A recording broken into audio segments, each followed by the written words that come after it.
Lindsay, so great to see you. Welcome to the Leaders Lab. Thanks, Ken. Thank you for having me. No problem. Well, Lindsay and I are old friends. We've known each other for a few years. We were in the same mastermind together, but we haven't talked in what, Lindsay, a couple years, I think? Yeah, I can't even believe it. Probably Yeah. about two. Yeah. And so I'm part of this is just selfishly for me to get caught up on what's been going on with you and Steve. Lindsay's husband, Steve, was on the Leaders Lab maybe a year ago talking about the DISC profile. And Lindsay and Steve are in business together. They own a firm, as you guys heard in the intro, called Ciprani Consulting. So, Lindsay, can you walk us through kind of your backstory and how? I mean, and you can go as far back as like into your childhood, but really we kind of want to hear how the entrepreneur bug bit you and where that happened, and hear a little bit about your growing up years as well.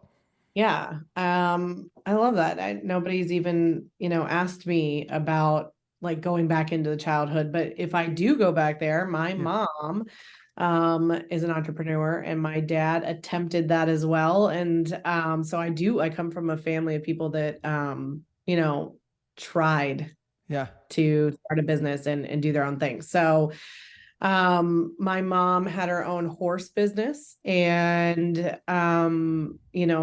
was she rose to one of the top trainers in our area here in Chester County, Pennsylvania. Ran a huge barn and a big operation and just did her own thing. And it's kind of a funny thing because I don't think I used to look at her as an entrepreneur back then, right? I just Mm-hmm. didn't think of her that way because it was a horse business. But now, looking back on that, she paved the way for me to be able to be a strong woman and to be a leader and to have that. And my dad, he was working in sales and ended up going out on his own for a little while and had his own business for a while, and then had somebody come after him and he went and sold. He took his business, rolled it into another, and was selling machinery for them instead. But yeah, both of them kind of showed me that it's okay to take a chance and to do some of that. Did you do that right away in your career, like, or did you work for somebody else early on? Because I didn't know you until I till was 5 years ago or whatever. Yeah, no, I worked for other people for a long time. I had a friend who was a mentor of mine through high school who kind of said, "Hey, I'd love to talk about potentially working together." So I went and worked with him after college in his title company. I had no idea what title was, and title insurance was like this weird, odd thing for me. And so I went ahead and worked with him and then was recruited again to a different company, went and worked for the Society of Motion Pictures and Television Engineers for a couple of years. Oh wow. And yeah, it was a very interesting nonprofit business. There were a lot of days when I was like, I'm bored. Like, and I would reach out and be like, hey, do we have anything more for me to do? So I got a lot of opportunities there from another mentor named Kimberly Mackey. And man, it was really fun to learn from her as I was there. And then she was recruited to a different place, a whole different state. And when that happened, I was kind of sitting tight, trying to figure out like, okay, like, are we going to still have a position here? Are we not? Because most of that company was based out of New York City. Mm-hmm. She was in Exton, Pennsylvania, and that's where I lived at that point. So that's how, I got connected there. So then when she wasn't going to be there in Exton anymore, a lot of us thought maybe that, everything would go back to New York. And so I was kind of, not really looking, but thinking through like, what are my next steps? What do I want to do? And that same mentor that I was talking about, Matt Fedek came after me and said, hey, can you come over and run my real estate team? And that was the moment that I kind of caught the entrepreneur bug, I think. I got into real estate there. I ran his team for 4 years and then had my first child, Emmy, and went out on my own in real estate. And that kind of birthed a real estate team. And then this Ciprani consulting company that in the beginning, we would just put systems and processes in place for people. And I would just help them scale their real estate business because that's what I had done with Matt. And before I knew it, we were recruiting for people and doing all of that and had the two businesses. So Yeah, there were a couple of things that I've always noticed about you that we've never talked about, but I do feel that you're extremely entrepreneurial in the sense that Well, you have this good mix, I think, of entrepreneurial and being a leader. Where you know how sometimes, like in the Tony Robbins world, there's that whole test of like, hey, are you an artist? Are you an entrepreneur? Or are you a leader? And I think a lot of times with the entrepreneur, it's if all your eggs are in that basket, it's like, hey, I'm just into turn and burn and make money and scale and sell. And there's nothing wrong with that, but scale and sell and move on. And then the leader side is no, I want to build something that's sort of got a legacy. And I see you as like a mix between the two in that I feel like you're very leadership oriented. Everything I see you posting online and everything you communicate it oozes leadership like all the time.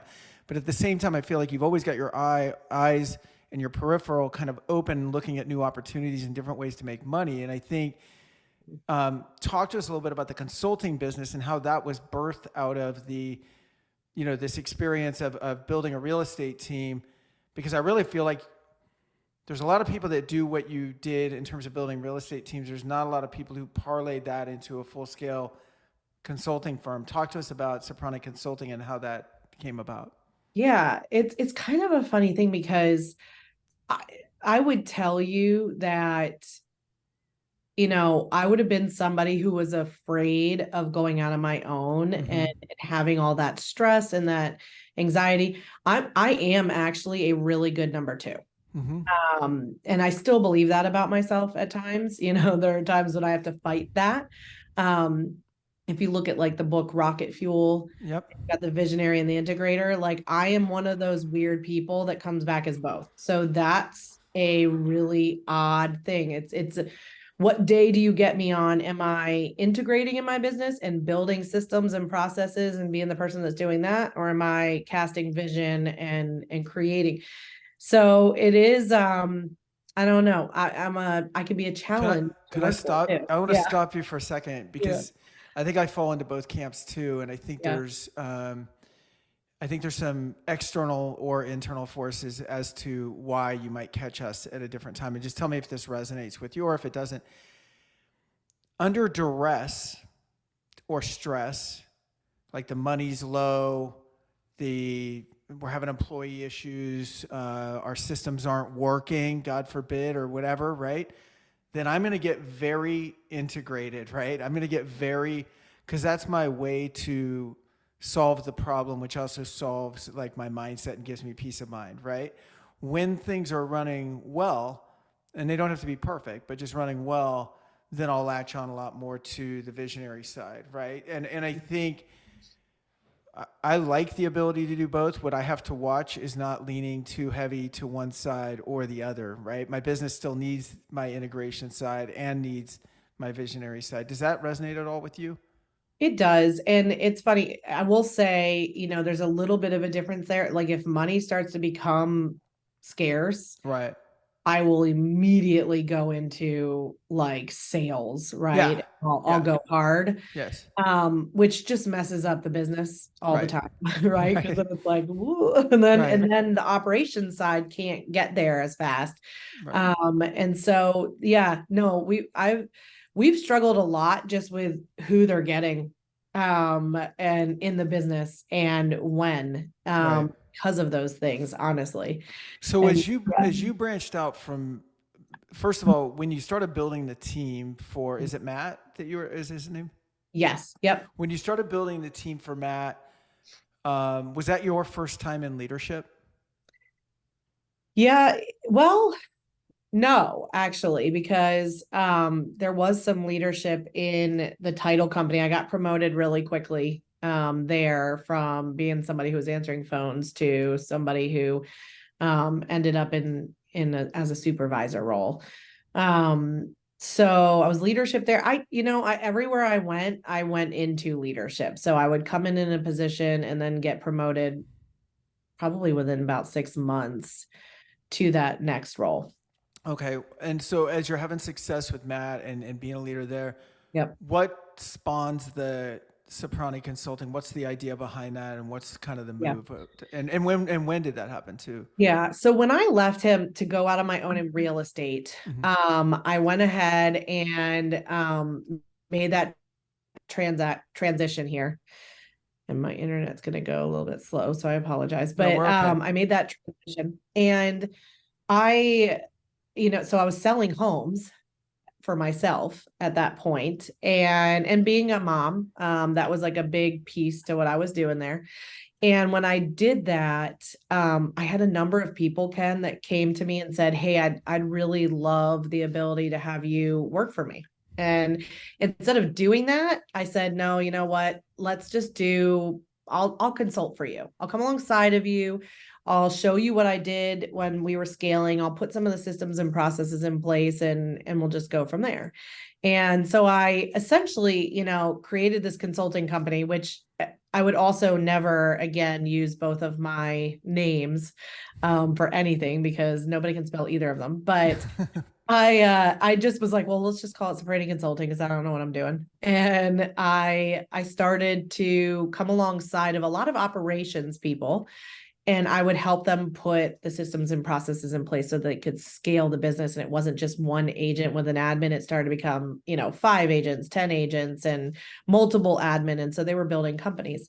The first couple people that I worked with doubled within 6 months, they doubled their income. Wow. And a lot of that was just because when you put the processes in place, if we really look at leads in general in any business, within about 6 months, if you really strategically are following up with them and you're working your database a little bit, and you are strategic with your words and all those things, you will start to close more business, right? Or if you're strategic with your partners and you're reaching out to them regularly. And those are the things that we started to put in place with people. So when you were jumping in there, you're probably going like, first of all, and this is exclusively for real estate agents building teams pretty much, right? That was in the beginning. Or that had teams, yeah. Yep. So, I mean, you're probably looking at it going, oh my God, like there's so much low hanging fruit here. All you got to do is put this in place, put a follow-up, campaign procedure, automated email, whatever it might be, which is right up your alley. Yep. And so you're able to go in there. Now, were you able to, were you getting paid what you were worth in terms of the consulting? Did you ever try to get like a piece of the upside or anything? Or was it a pure like, it's so much per hour or whatever? I didn't in the beginning. And we've still we scaled in a way that we knew almost any real estate person could afford us. Yep. And we've kind of kept it there. At some point we're going to be increasing it, but no. So that's the funny thing. I had a lot of opportunity to go and scale different businesses that were within the real estate world where those opportunities were afforded to me. And it was interesting. I've always been somebody though, who I kind of know what my lane is and I know what I'm good at. And so instead of going in every direction, I stayed really clear, and I was still building my own real estate business. And so everything that I was creating for myself, I was just teaching other people, right? And putting in place for other people at the same time.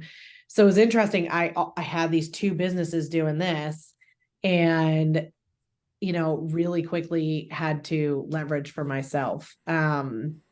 So I didn't do any of that, but I kept it at a flat fee, and I was really inexpensive in the beginning. Yeah. And then really quickly I was like, gosh, I got to change that. And so we increased prices and I hired myself an assistant. But that's when the recruiting piece kind of came in play. Ken, I was going out to meet with these businesses, with these salespeople really that became business owners. And really quickly I was like, oh my gosh, they hired themselves. Like they hired salespeople to like build systems. Right. And build out processes. And I was like, these people can't do it. And so for a couple of them, I was like, let me just hire somebody for you. I was like, just give me $800. I'll make a hire, which is now I look back, ridiculous. I'm like, yeah. hilarious. And I was driving there too, like into Philadelphia to do the hire. It's so funny. But I loved it. Right. And I was like, I'll just hire you the right person. Then we'll put processes in place. And so the moment I started doing that, man, it was like, it just caught like wildfire. Right. And my name got passed around everywhere, and off and running we went. We had to scale 2 businesses, and I did that pretty quickly. And that's when I also made my husband come and work with me about 5 years ago. So what percentage now is, and you have to disclose like numbers or anything, I guess, but is recruiting the bigger part of your consulting business now, or is it just like a leg of it, or like what place does it have in kind of your portfolio? So it's really interesting. It is the bigger piece now. So Yeah. that's the part that drives most of our business. Hmm. We're about at 65% where that is, and then the consulting's about 45%. But it's interesting, that became a really big focus on us. And I mean, this, and I think a lot of people would probably understand this. That's the harder part to scale for Hmm. sure, right? Recruiting is hard to scale. Yeah. Um, I don't care who you are.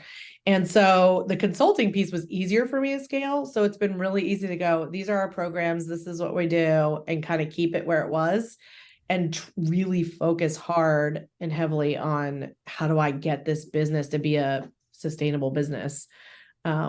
Yeah, it's been a Yeah. So, challenge. like you were saying about 5 years ago, so you brought Steve in, and this is Yep. probably pretty close to when I met you guys. Yeah. In Yep. fact, it was. In fact, I Yes. remember meeting you guys when we were in the same mastermind, and Steve was like in the moment, like transitioning out of, he was a teacher, right? And he was transitioning out of that job.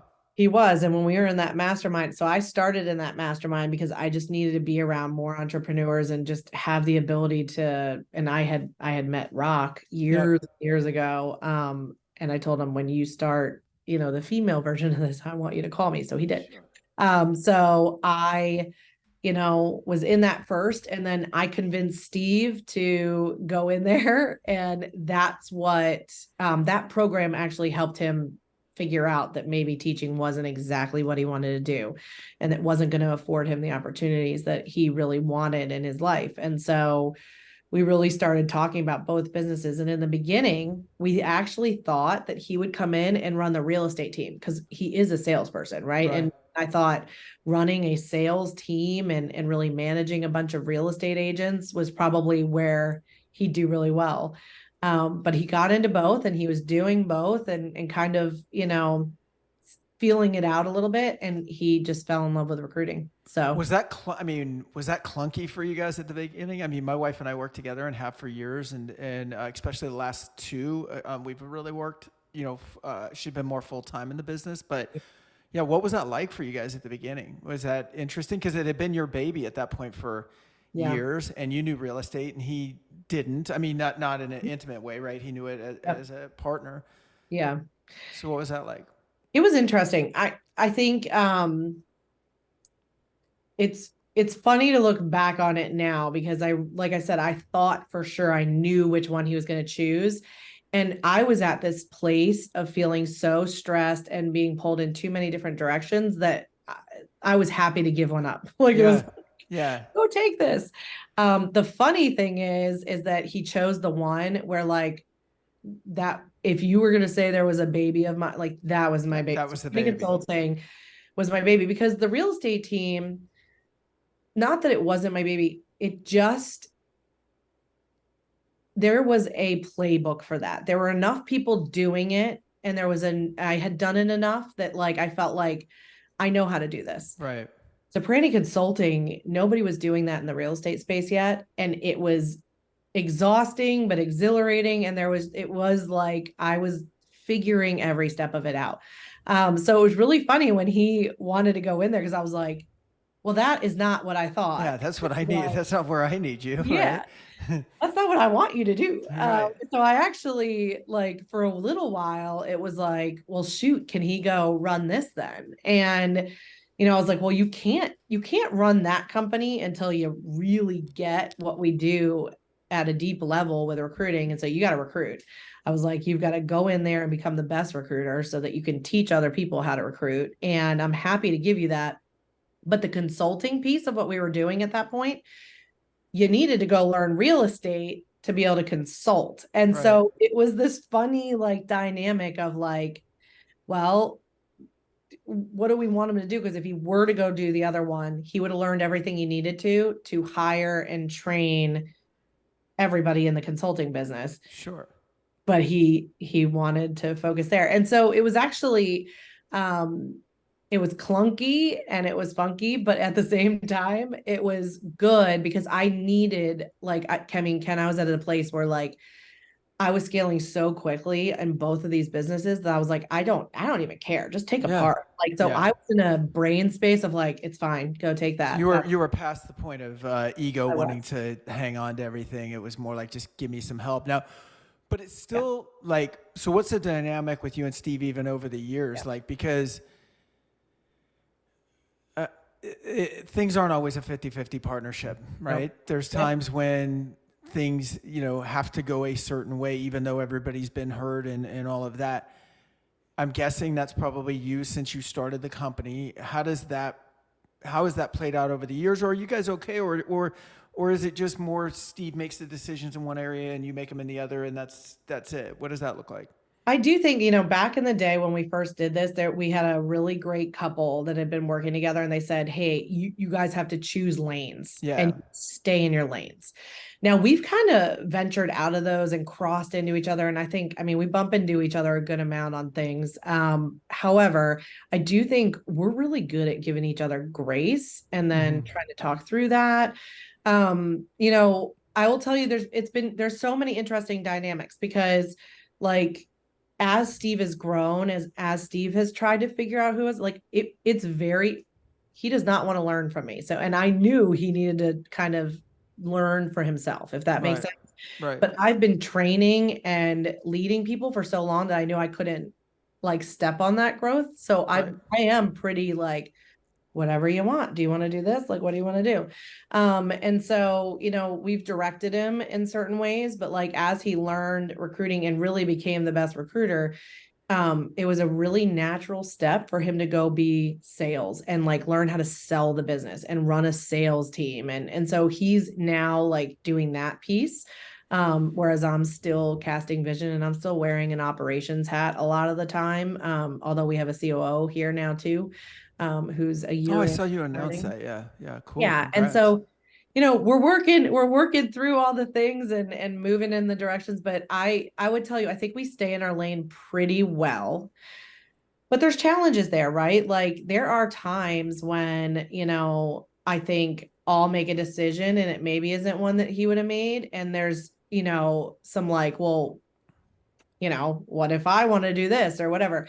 And so we've had to have those honest conversations and be really clear with each other and allow each other to feel the way that we're going to feel and then go, do what we're going to do. But I'll tell you, even on that flip side, like Steve came into the business and, if there's like an ego thing with me, this is it. Like there'll be people that'll call or just assume Steve Ciprani started this business. Like, no way, the woman did it, right? Right. Right. And that is like this weird thing for me. But I think I went through so many growth changes with all these businesses and through so many different things. I mean, Ken, like, like my real estate team 2 years ago, I rolled it into somebody else's team. It's the Matt Fettick team now. It's Mm-hmm. not the Lindsay Soprani team anymore. And I really had to get to a place of like knowing that my ego can't be tied to anything. Like I don't need my name in anything anymore. I don't care. Yeah.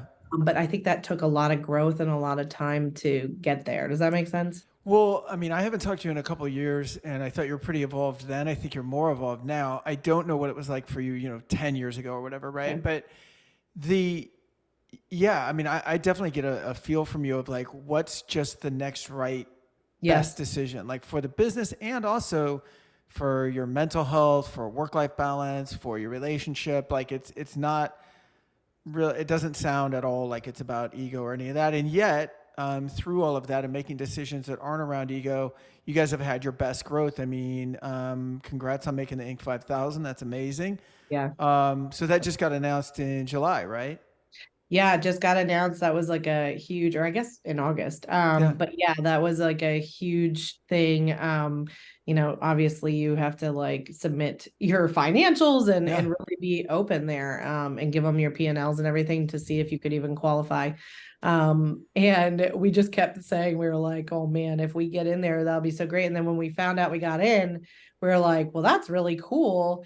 And then it was like, oh my gosh, what if we're number 5,000? It was so funny, like just to like think through those things. Barely made Um, it. but 282% growth like is huge in 2 years. And we know that and we're really proud of that. And so I think it was just one of those things that like helped us feel like, oh, we're legit and we're real and we're growing. And, I think as entrepreneurs or leaders even can like, I think a lot of times we feel like failing, like we're Right. failing and we're failures and, oh my God, I shouldn't do that. I'm going to quit. Like, I mean, we just go through these roller coasters and I think the Inc. 5000 helped us go, no, we're real. And like, we're doing something good and big and we just got to keep going. And those milestones and those moments and those, accolades, I mean, they are important to let you know you're on the right track because I think depending on how you want to view it, I mean, I've definitely said before that like business is just a never ending series of problems if you want to look at it that way or opportunities. But like you wake up in the morning and some system is broken. And if it's broken, the person overseas can't work. And so you got, and you're handling that and you're handling this and someone's pay didn't go in right and this person didn't show up. And it's like, it's just, I think it's how we, decide to live within that or, you know what I mean? It's not, the problems are never going to go away, right? They're just never going to go away. So it's our ability, I think, to kind of handle them and roll with them. Now, I'm curious for you though, because I do believe that I believe you're pretty self-aware, and I believe that like you're conscious of like, okay, is this thing that we're doing? Are we doing it for the right reason? Are we doing it for the right thing? And on the same side, there's this competitive side of you that goes like, hey, goddamn it, we made the Inc. 5000. That's pretty cool, right? 282% growth, nothing to, that's awesome. Yep. And so how are you balancing those two things now? Do you feel like a lot of pressure to make the Inc. 5000 again next year? Or is it like, hey man, we're trying to climb the mountain. We're kind of there. I've got this good work-life balance. Or like, what's next? Are you still feeling this desire to blow the thing up and 10X it or whatever? Or are you just feeling like, hey, we got a nice groove. Let's just keep it going? No, I for sure. In fact, this year we'll have a small percentage of growth, Right. which kills me. I'm like not good with that.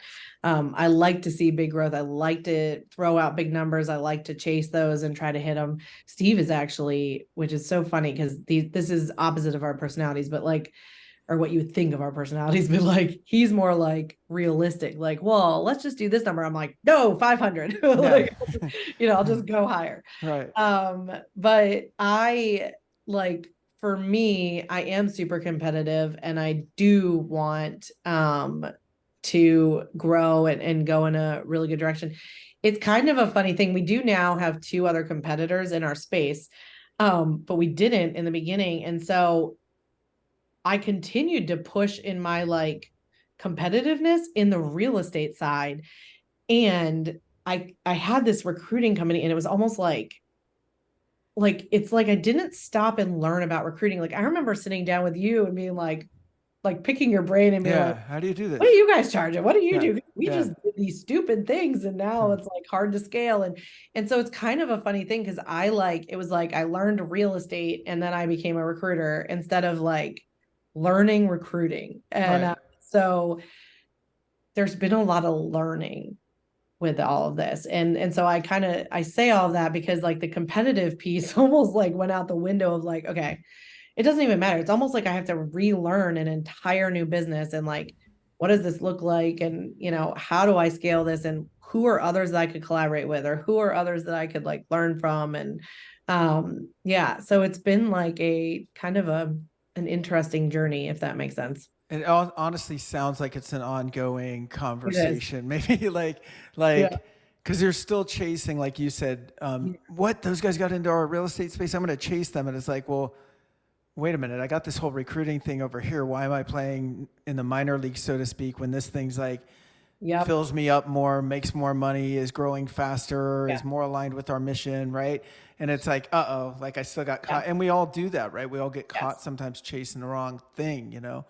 Well, a Uh, lot of people, because it was the real estate team, there's a lot more money there, right? yeah, Like that's just that was the truth. yeah, Um, and people would be like, why are you building other people's businesses as a consultant? Like, why wouldn't you just do that? And I was like, I don't know what my deal is, but it gives me it's so fun. yeah.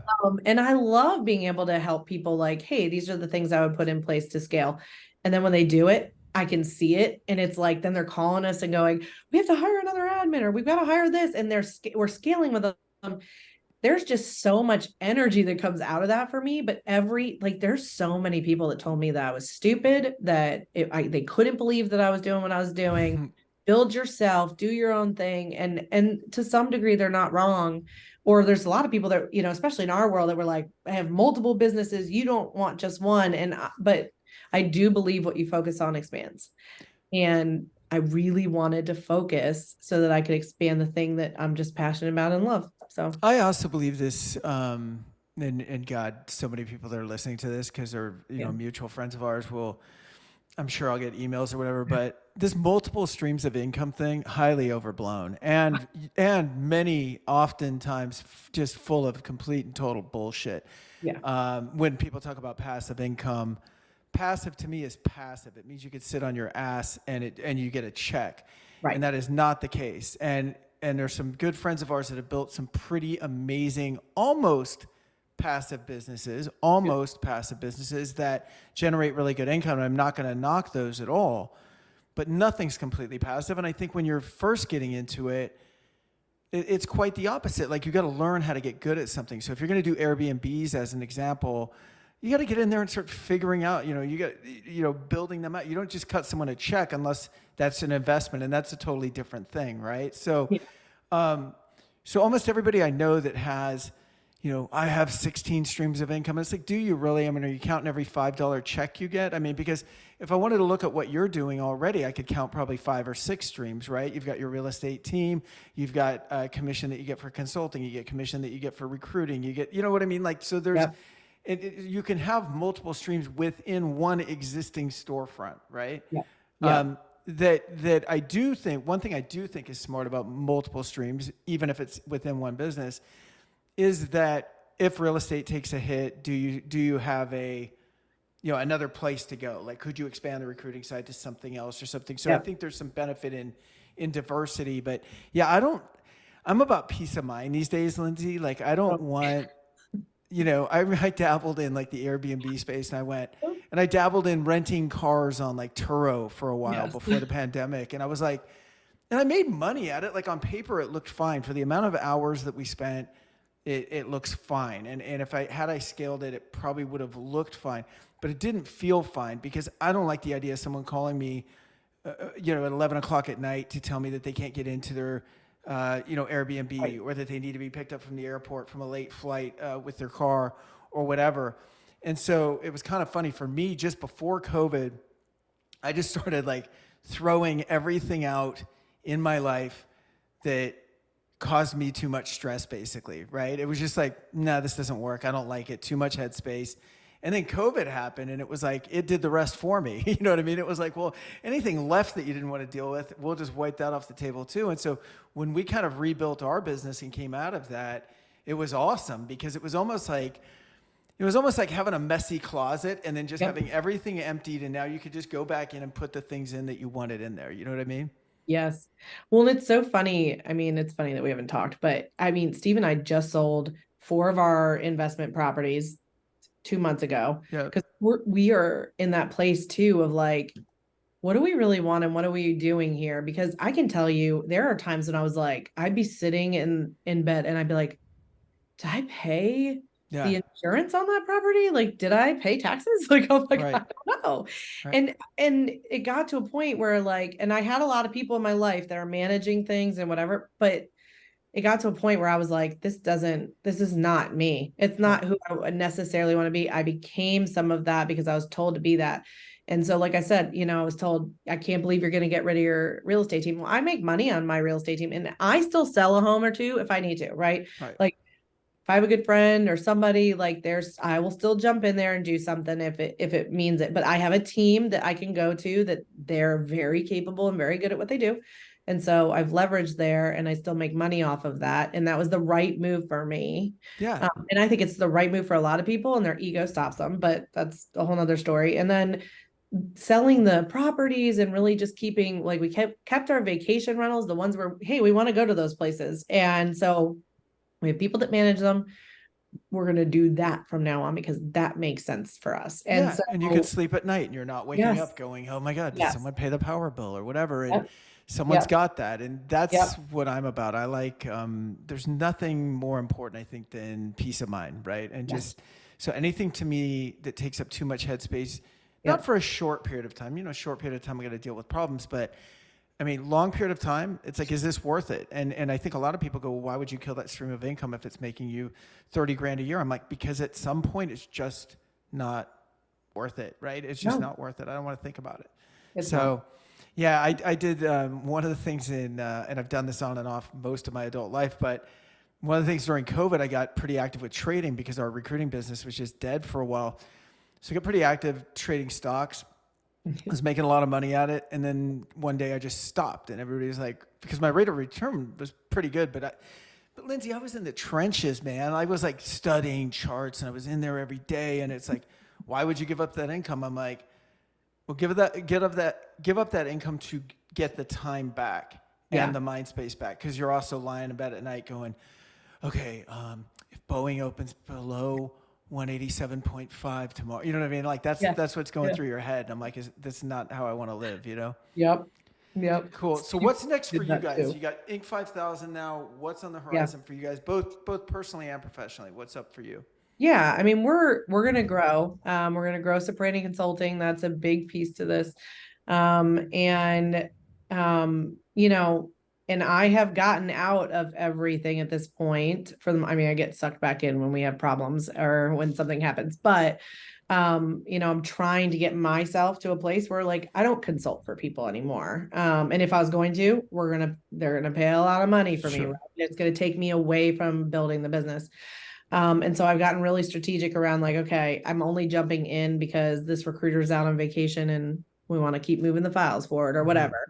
But the goal is to get it to a point where I don't have to jump in ever again. Like that needs to not be me anymore. And so we're scaling it to a place where, we won't do it anymore. We did go into just small business hiring, not even just real estate. So we're starting to go to the Small Business Expo. We'll be there in December and just kind of venturing out and meeting new entrepreneurs and different people and having fun doing that. So that's been a big push for us, and we're going to continue down that path. It's been really nice to meet other people and be kind of outside of Your what, niche, yeah. what our niche was a little bit. Plus, I will also say that hiring for doctors and things it's easier than the real estate agents, so it's been good. We'll keep pushing that direction. Our consulting has bloomed into business consulting and recruiting consulting, and there's a number of things that we're doing there. So that's been really fun, creating those new systems and things that people can plug into. So yeah, just more creation and bigger, but staying in small business, that's definitely our passion. We love the entrepreneurs, and small business owners are our jam. So we're going to keep doing that. But the goal is to get really big. We bought a building this year so that we've got like a home base, and yeah, we're just doing more and trying to help as many people as we can scale their business. Amazing. And how old are the kids now? So they are, Alexis is in third grade now, and she is 8 turning 9. And then Emmy is in fifth grade. I just can't believe that. And then she's going to be 11. So we're moving towards teenage years, which will be crazy. Cool. They can intern Yeah, in the office in a couple of years, you know? they can't. I've been told that that's a good write-off. So I need to like do that a little bit more. But That, yeah, have all the animals and all the things. So we're doing good. well, it's so amazing to catch up with you. Yeah, it's been too long. Let's stay in touch, Lindsay. Thanks for everything that you're doing to develop leaders, and congrats to you guys on the Inc. 5000. That's amazing. Thanks, Ken. We're so excited. And I would say the same for you. We love your podcast, Thank and you. it's just really fun to be a part of your world and see what you're doing. So Awesome. Say hi to Steve for me. We'll talk soon. we'll do. All right, bye.